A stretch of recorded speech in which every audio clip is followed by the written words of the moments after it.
मंडळी, मराठी कलाविश्वातील बऱ्याचशा कलाकारांनी हिंदीमध्ये देखील आपल्या अभिनयाचा ठसा उमटवला आहे.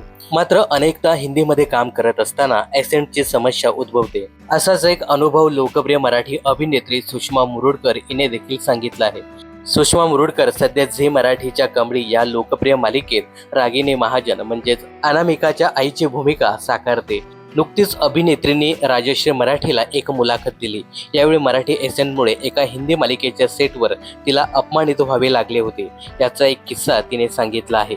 सुषमा मुरुडकर म्हणाल्या की हो, हिंदी काम करत असताना जरा भाषेची गडबड झाली होती. मी तेव्हा कुंडली भाग्य या मालिकेत काम करत होते. दिग्दर्शक फार लांब बसला होता आणि सेटवर जवळपास 200 लोक उपस्थित होती. एका सीन दरम्यान माझं असं थोडं हिंदी मराठी मिक्स झालं. त्यावेळी ते दिग्दर्शक म्हणाले, तुमची गावठी मराठी नाही पाहिजे, एकदा नीट हिंदी बोला. मी तेव्हा माझा अपमान सहन केला.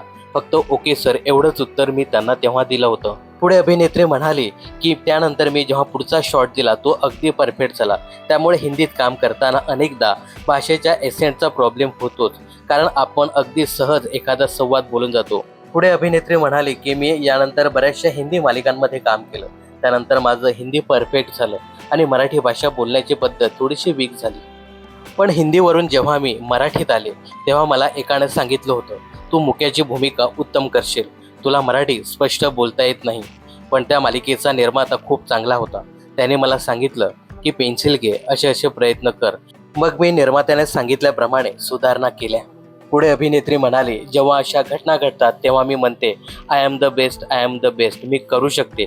सकारात्मक विचार केला आणि स्वतःला मोटिवेशनल दिलं की अनेक गोष्टी चांगल्या घडतात असा माझा विश्वास आहे, असं यावेळी अभिनेत्रीने सांगितलं. तर सुषमा मुरुडकर यांची रागिनी महाजन ही कमळी मालिकेतील भूमिका तुम्हाला कशी वाटते हे कमेंट्स करून नक्की सांगा. मनोरंजन क्षेत्रातील अशाच फिल्मी अपडेट जाणून घेण्यासाठी चॅनल जर सबस्क्राईब केलं नसेल तर जरूर करा.